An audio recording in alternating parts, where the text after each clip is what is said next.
citywide design vision, and we should ensure that each step taken is an advancement toward that goal.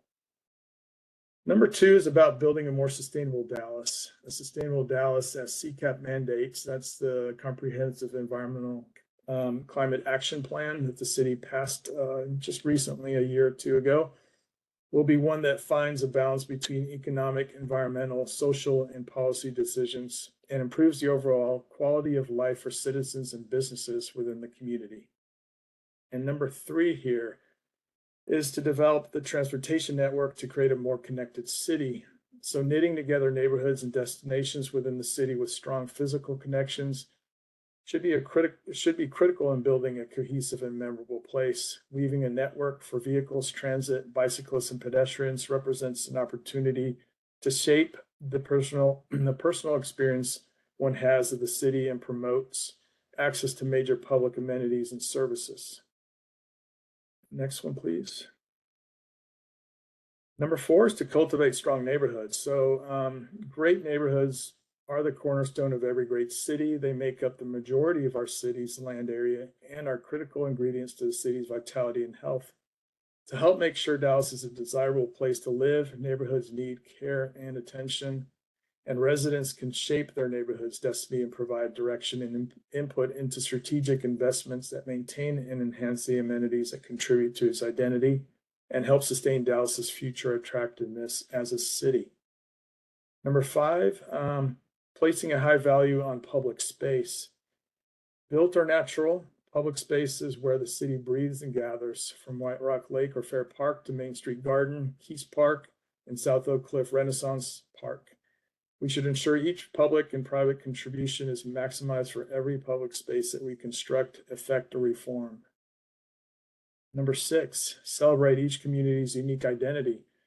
Assets built and natural can contribute to setting Dallas apart from other cities, making living in Dallas a more enjoyable place to call home. As the city grows and redevelops, it's critically important that each community's identity is not lost in a way that makes it indistinguishable from other places. Historic structures, for example, tell the story of the city's past. Architectural character, public art, institutional, entertainment, and cultural destinations all play an important role, adding richness to communities and our city. Having a strong sense of what makes each community unique can help shape initiatives going forward in a way that celebrates those fixtures. Next slide, please. Ooh, can you, I don't know if you have control over the image. Can you just remove the one on top there? I will start talking about number 7, which is respect the contextual scale and character. The challenge in any redeveloping area is making sure new projects don't ignore the existing context, especially when it's communities wish to protect it. Maintaining harmony and rhythm must respond to cues from the surrounding environment. From infill housing to larger urban redevelopment projects, the adjacent buildings, neighborhoods, and districts should have a direct influence on the development response of a particular site. Lawrence, I don't know if you're able to fix this one or not, but I'll just keep going. Number 8 here is ensure safety, walkability, and bikeability. Unifying building and streetscape design can lead to a positive pedestrian environment. A feeling of safety and comfort is dependent on how buildings meet the street, just as much as the elements that make up a street help or discourage certain modes of transportation. Design implications include bringing origins and destinations closer together, making the pedestrian experience more enjoyable, while elements such as shade and providing a safer environment through building design at the ground level that provides natural street surveillance. Hey, Lawrence, I think we lost it. I think you maybe are trying to fix it, right?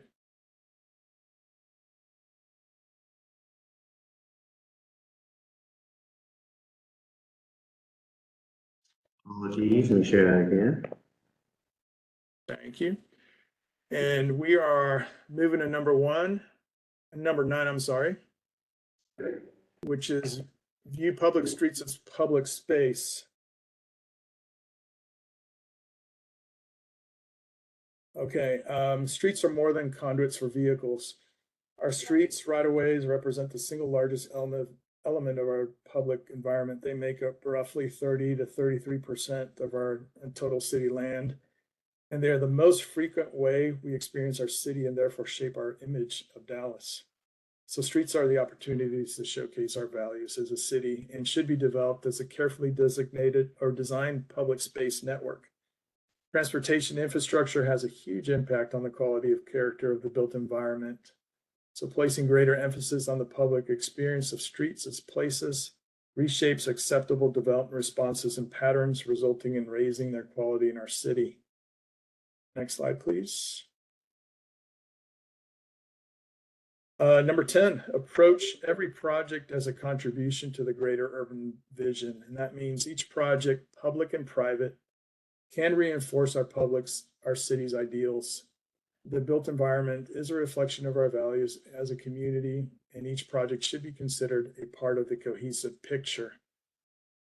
Wouldn't it be great if every project that was built in the city, public and private, gave 1% back to what the public realm can be, and what a better city we'd have if that were the case. And lastly, number 11, which is kind of hidden there, is creating complete neighborhoods. Promote efforts to make neighborhoods more complete by encouraging development with complementary uses that meet the basic daily needs of residents and provide a balanced mix of amenities.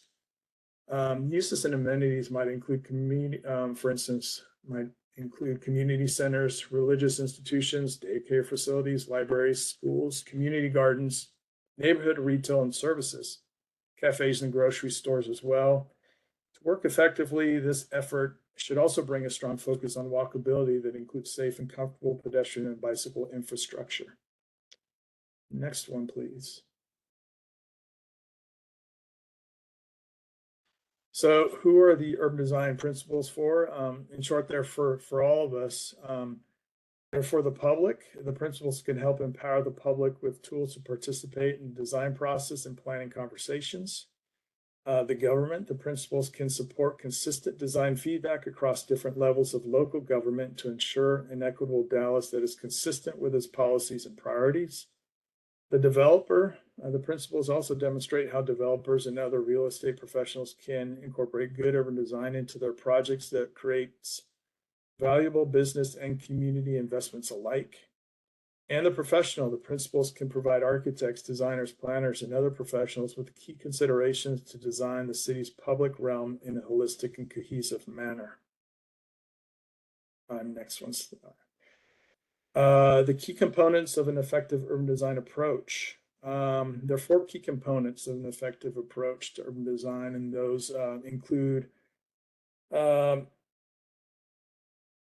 design can pursue many objectives for multiple clients. The critical defining aspects of urban design that separates it from single client planning is urban design is directed to accomplish a variety of objectives for all populations in a community. This sometimes involves balancing different interests, but a real benefit is that urban design can provide solutions that address more than one problem. Next one. Urban design can address the sensory environment and how people perceive and use their environment. People care about the look, feel, and livability of their communities, and urban design tools are our most effective tools to address this need. 3, our next one. Urban design considers the results of actions in a range of scales. A successful project can typically address conditions inside the project boundaries, but more importantly, also in its larger surroundings. And next one. And lastly, urban design uses an explicit public decision-making process.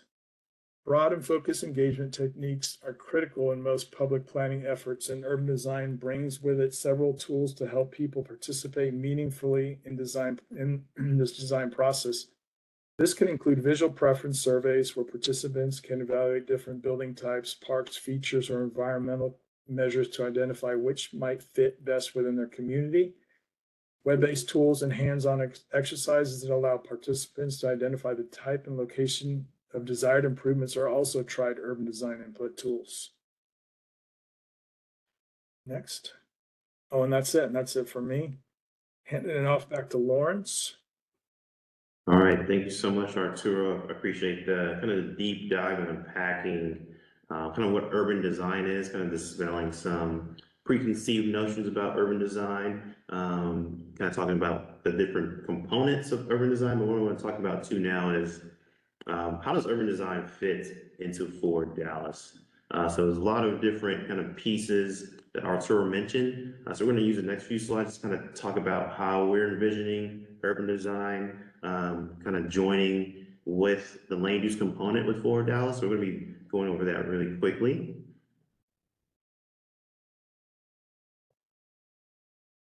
So again, a few of you all on the call have probably seen or heard about place types and how we're starting to kind of think about land use in a different way, where it's more about the kind of the bigger picture, the totality of how land uses and urban design and other pieces create a particular place. And as Arturo mentioned, places that are within the city, urban design helps to kind of determine that feel that we either can see, feel, walk, experience. And urban design has a big part in terms of that urban form, that we kind of ingest through our sensory, through our senses. So the place types that we have here, again, just a quick summary of what we're kind of investigating so far. With each of these place types, there's going to be a different way that urban design is applied to each of these. So for example, when we look at rural residential versus urban residential, the type of scale is going to be different in terms of the buildings closer to another building in terms of residential units. The type of pedestrian connectivity is also going to look different in terms of the breadth and the distance that particular either sidewalks or the paths are connecting. So it's important as we look at each of these place types, and we're going to unpack this a bit more in the subsequent slides, that there are different elements that kind of build and talk about how each of these place types are fashioned. So currently, we've kind of started to look at developing a framework of elements that helps with identifying or kind of being a little bit more descriptive of what these place types are embodying. So we have 5 draft elements that we're calling it. 1, landmarks and focal points, 2, gateways, 3, open space, 4, pathways and corridors, and 5, districts. So within each place type, within each different part of the city, there could be a number of these elements that help to understand from an urban design perspective what that place is trying to embody, what it's trying to develop in the future too as well. And what we want to do too as we move forward with development of these place types, we're also going to be developing these urban design elements and bringing in a lot of the conversation that Arturo talked about in terms of overlaying and providing more text and descriptions to help identify and show what these place types and these locations are actually trying to embody from an urban design perspective. So what does that mean? What's the point of that too within Forward Dallas? So as Arturo mentioned, with Forward Dallas, this is going to be where we set the stage for urban design to be applied citywide. So their current, there's a list of different urban design documents and policies that exist, but there's no comprehensive citywide guideline that we have for the city. So what Forward Dallas is going to do is kind of set the table. It's going to be the place that we're going to identify those principles, those key elements that we want to see from a urban design perspective, that what we hope to do is then after Forward Dallas, start to create a more robust set of guidelines that we can use to help us from staff's review of particular projects, from policymakers' understanding of what's happening in a different part of the city. I want to make sure that we have kind of the base level, just general principles kind of set forward with Forward Dallas, and then moving forward, having something that's a little bit more robust and citywide that we can use to help emphasize and paint a picture and a clearer vision of what the community wants to see in their communities.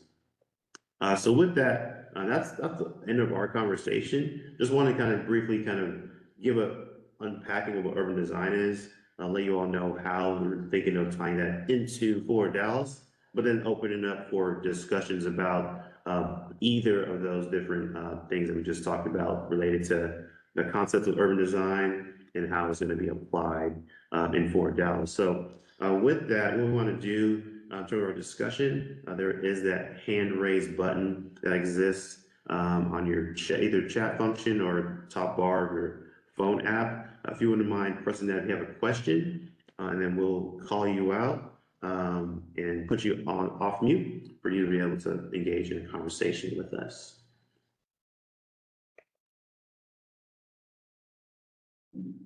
And then my colleague on the call, Gray Parker, will be the one helping us with that because I cannot see the chat. So just let us know, Gray, if who's on the call, who has her hand raised too. And additionally, you can put your questions or thoughts in the chat, and we can also read that as well.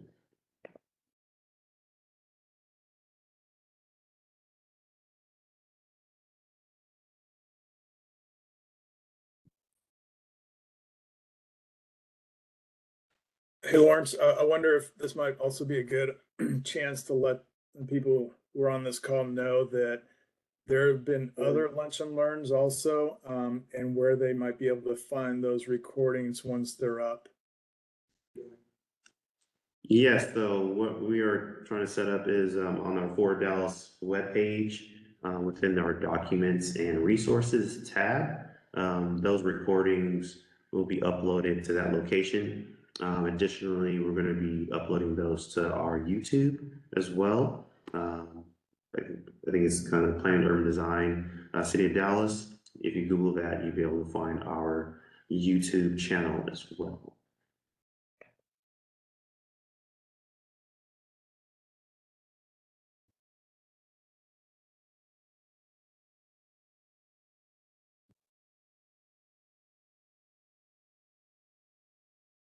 It's a pretty quiet crowd, which is okay.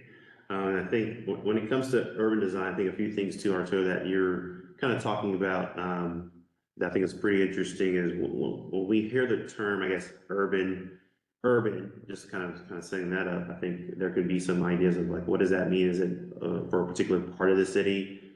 Is it for also the suburban parts of the city? Can you kind of elaborate on that piece too, in terms of kind of where urban design is applied to within our city of Dallas? Yeah, sure. Just simply put, urban design can affect the entire city. It's not simply relegated to our urban core, Mockingbird Station, or anything that all of us would consider an urban neighborhood. These tools, principles, goals, visions, they could be equally applied to a neighborhood in Far East Dallas as they are to Deep Ellum, Bishop Arts, or Far North Dallas. I appreciate that. And actually, I see a hand raised. I think Ross Allen. So I'm going to put you off mute. Let me know if you can hear us. Yep. Yes, we can hear you now, Great. Ross. Yeah, thank you for the presentation. I like a lot of the ideals and things you've set forward. And I'm curious, once this is all complete, like what authority does this sort of design guide have? Does city council point to this and tell a developer, no, this doesn't meet this guideline? Or does a community group tell a developer, no, look at this guideline from Forward Dallas, you can't do this? Like what is there legal authority? Right. Is this just something that people use in their planning? I guess, yeah. My question generally, what authority does this have? Yeah. No, that's a fantastic question. So kind of going back to the intent of this Forward Dallas land use plan update, it's meant to encompass and capture the vision from a land use perspective in terms of what the community wants to see moving forward in terms of land use. The unique thing about this too is that we want to also add another component, which is the urban design piece to this to provide a little bit more clarity in terms of how that land use interfaces with a particular street, what does that want for a particular district. So it's still a visioning document. And the purpose of a visioning document like this is to help with future guidelines, future zoning updates. And those are usually the more policing tools that council uses, that staff uses to help review particular projects in terms of how they should be moving forward with particular development. So again, like we mentioned before, what this is going to do with ForwardDallas is kind of set the table, kind of set the groundwork for the general principles that we want to see moving forward. The next step for this would be to develop a citywide guideline that would also be adopted, and that would be what staff, council, and other body decision makers would use to help kind of make sure that certain projects are following a particular path from an urban design perspective. So this is kind of the first step to getting to that more, I guess, policing tool. But the fact that we don't have kind of anything that's citywide is kind of the first step to kind of make sure we have that in place. Does that answer your question, Ross? Let me know. You need a little more feedback on that one. I'm not sure if you're still on the call. I would also add, Lawrence, that I would anticipate that as those urban design guidelines get developed after this ForwardDallas update gets done, that this document through that urban design vision and through these set of urban design principles will also serve as a guide for either future developments in any part of our city, as well as say future zoning changes, and allow staff, developers, and the public to look and see whether or not what's being proposed is following those general principles of that general urban design vision for our city. So yeah, it helps with that initial review of changes in our city and updates in our city for sure. But then it does set the table up for future more stringent. I say that because it could be rolled into our development plan update as well, into our code. So this will be that first step to get there. Right, now that's a good point in terms of other policies that exist in the city that have some urban design tie-in with the code update. This kind of, again, baseline, they'll be able to kind of take some of that language and figure out how that can be applied to the code, like you mentioned with the zoning, with the urban design guidelines as well. So I think that these are kind of the few that we within our department would be using that toward, but there could be other connections to other policy docs as well. That's a good point. And another thing that kind of came up too, kind of going back to the idea of these urban design elements. So, having a map of, different colors, kind of codifying where different parts of the city are in terms of a place makes a lot of sense. But having another layer of information that provides kind of more clarity in terms of maybe particular corridors, how we want to connect those to each other, so we can start to see how certain maybe neighborhoods are connected to each other from a more commercial corridor. So that layer of kind of urban design elements starts to kind of unpack and provide more clarity in terms of how these places actually work together as a system throughout the entire city. So I think having those land uses on a map is very helpful, but then having a little bit more kind of direct information on that to provide that connection and that clarity of how each of those helping with that reading of the map. And I see Courtney Hunter has his hand raised. So I'm gonna unmute you, and then afterwards, I believe it's Harris. Harry, excuse me. So Courtney, let me know if you can hear us. Yes, thank y'all so much for the presentation. My question is just, what are like the biggest complaints that you've heard from developers or designers lately? And is ForwardDallas going to be doing anything to address those? I'm not sure. I'm sure you want to take that one first. I mean, I guess as it relates to urban design, it's all over the board. Some of them would like, some developers would like more clear direction as to what the community wants in a particular area of the city.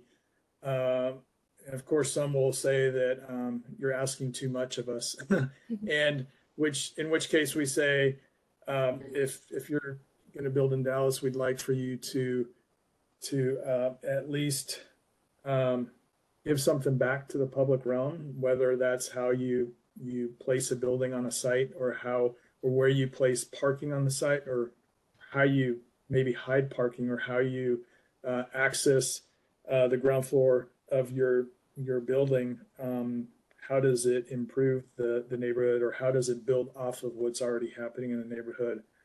And designers, I've come to find, especially on projects that are receiving city incentives, that they appreciate the extra push from the city. I think in some cases they've been pushing their client a little bit, and they appreciate the sort of the extra help, not necessarily just from what we say, but also from what a TIF district urban design set of guidelines might say about how a street should be addressed in a particular area of our city.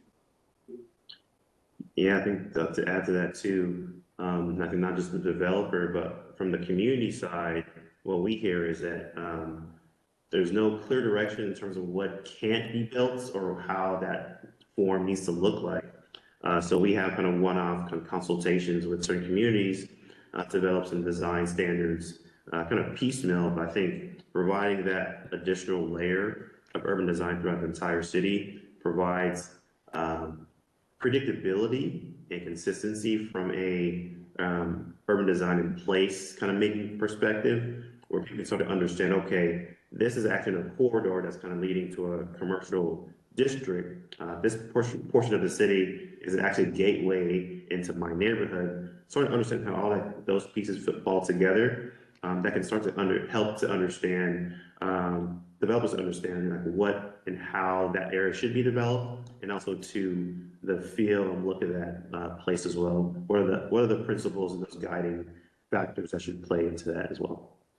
A good question. Thank you. Thank you.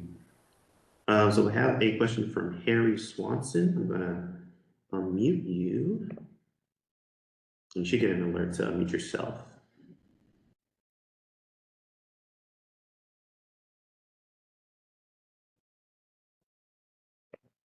And let me know, Harry, if you are having similar difficulties. To send a chat. You're still unmuted or muted on our end.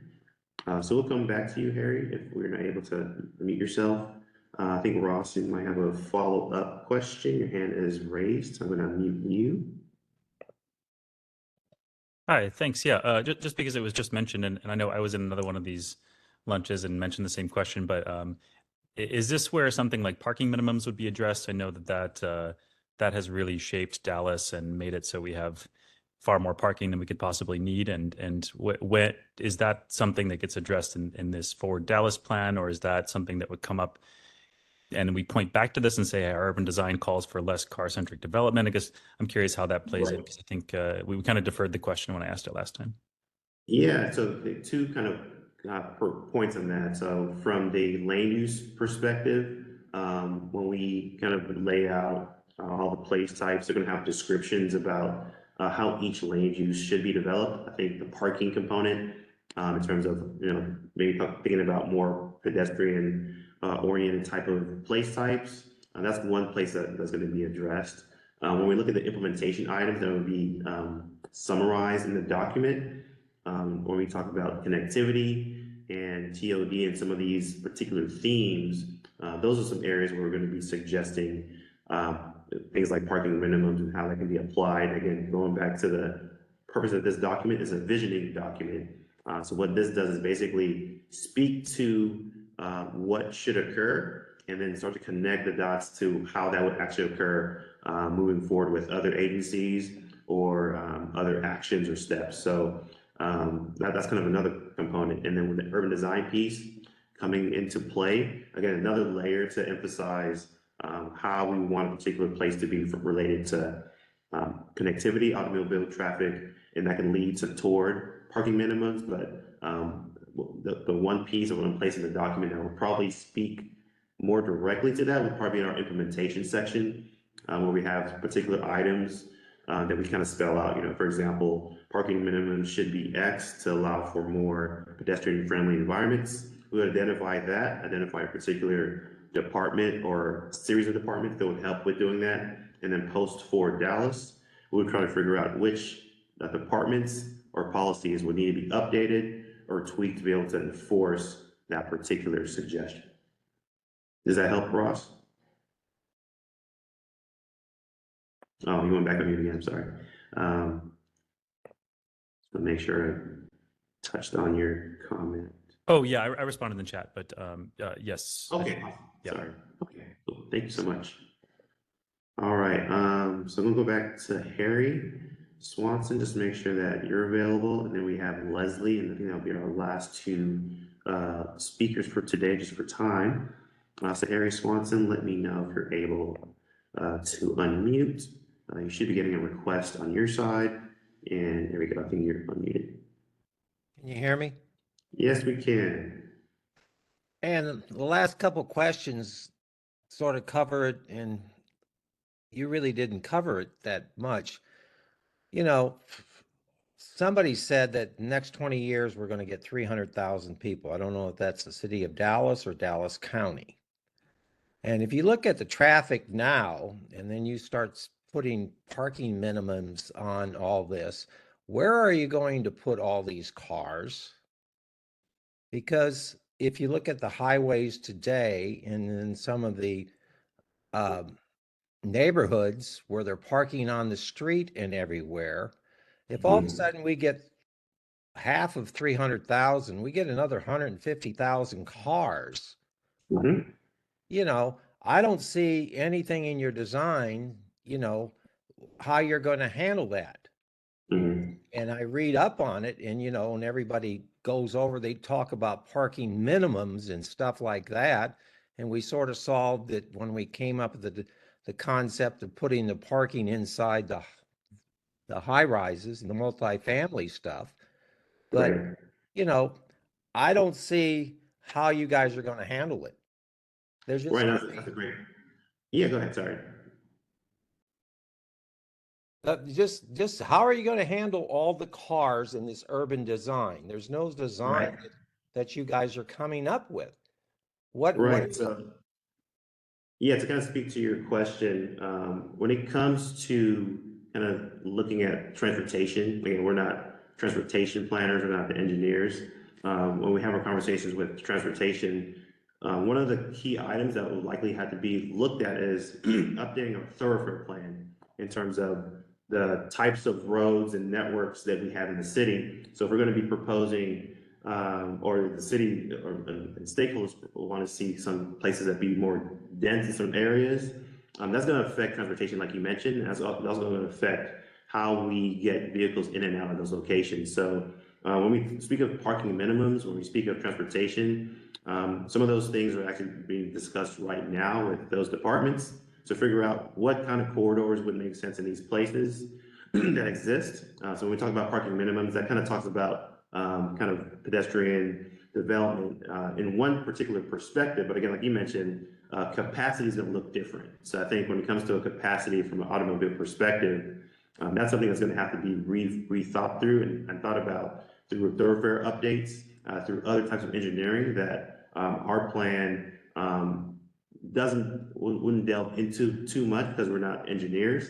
But we're all speaking with that transportation team and think about that. A component of what we're doing with our consultant too is looking at it from a transportation perspective. If we're in increased density in certain areas, what does that mean in terms of vehicle miles traveled for particular areas? What does that mean for commute times? Those are all things that we're also investigating and we're researching too. That's part of our kind of back of house analysis. So that's all things that we're looking into with our consultant, just to make sure that the lane uses that get proposed are going to be actually implemented, and also too is going to make sense when there is an update to the thoroughfare master plan. Okay, I understand corridors and stuff. What I'm saying is, where are you going to put all the cars when they're parked? Let me try to answer that one also, Lawrence. In an urban design deal, you're talking about open spaces. We're going to have a lot of open spaces. We're going to have this and this. Where are you going to put all these cars? The idea that, yes, if 300,000 people move to the city of Dallas, the way we do things now, yes, we would need to think about more parking facilities.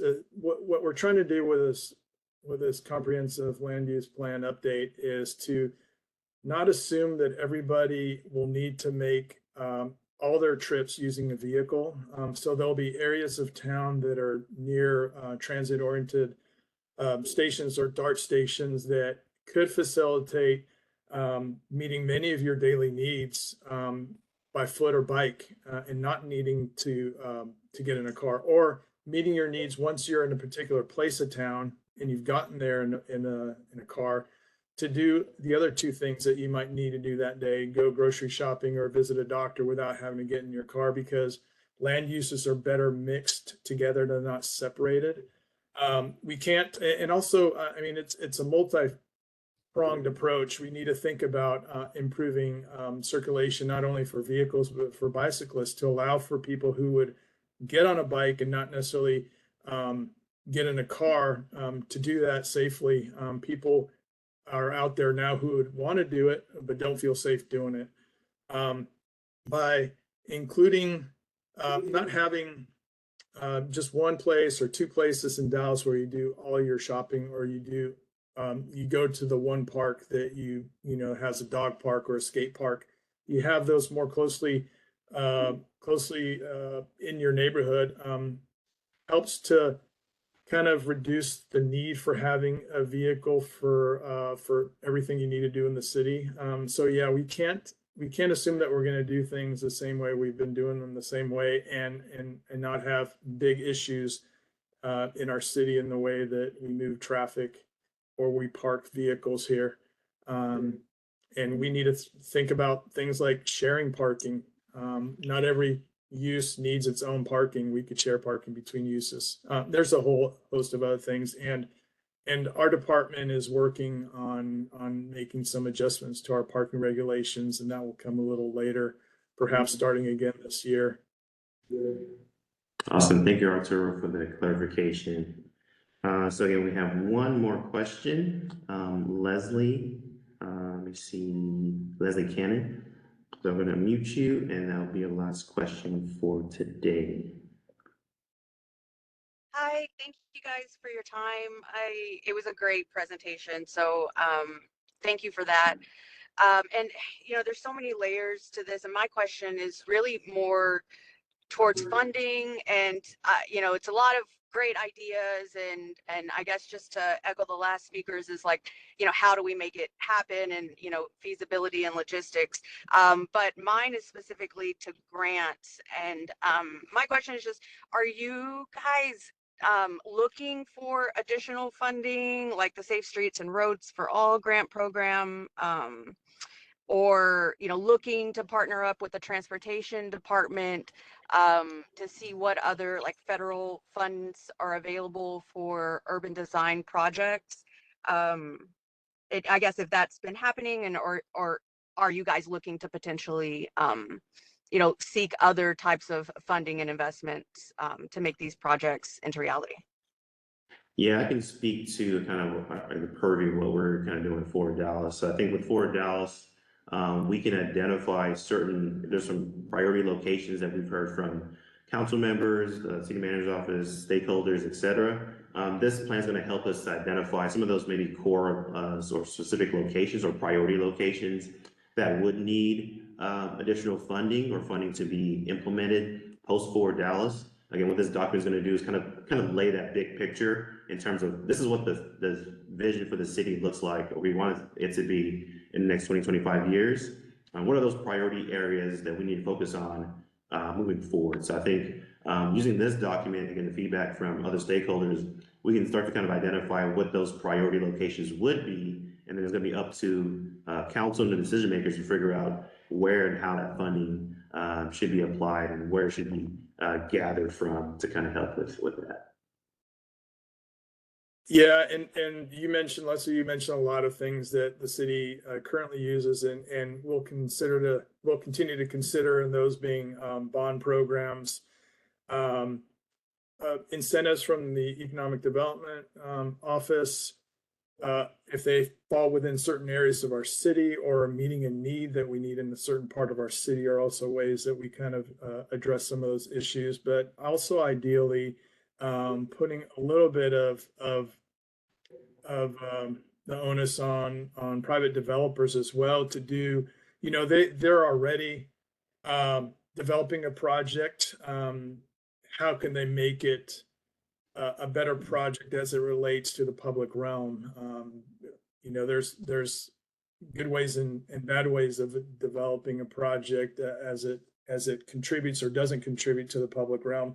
So through this effort, through the urban design principles and later on maybe a set of urban design guidelines, those are ways that we could and then grab another branch of a different way of ensuring that these things are done better without having to either necessarily dip into or deplete our bond program funding or TIF funding or grant allocations or whatever it might be, money from the COG. But yes, we're looking at all those efforts and all those funding opportunities for sure. Awesome. Thank you, Artur, for further clarification. So it is 1:05, a little bit past our time, but I just wanted to kind of let you all know how you can stay connected and involved with the process. So this next slide gives you a QR code in terms of getting to our website. That can be also on your browser. You can get there at dallas.gov/ForwardDallas. You can also sign up to be notified, I believe through email, using the third QR code that takes you to the interactive map that we have where people providing comments related to urban design, environmental justice, and just the place type map in general. So you can also use that link to get there and continue the conversation on that particular environment. The really cool thing about that is when you apply it and put a comment, others can write a comment in response to what you said and begin a conversation too there. You can also follow us on social media through Facebook, Twitter, and Instagram with the handle at DallasPlanUD. And if you want to reach out to us too as well in terms of requesting a speaker to come to your community group, you can also do that as well. Get surveymonkey.com/r/PUD invitation. That will come to us, and then we'll work on setting up a time to meet with your community. Typically, I think 5 or more members is kind of what we usually have, but we want to make sure that all opportunities are also available. And one thing we don't have here too, if you want to call us directly, I believe that's 214-671-8900. So with that, thank you all so much for your time. If there are any further comments too, I believe we had it on the chat. Please put your contact information and we can respond back to you as needed. And again, all the ways that we say you can reach out to us, please do so, and we'll try to respond back to you and continue the conversation. With that, thank you all so much, and have a great rest of your afternoon. Bye, everybody. Bye, guys.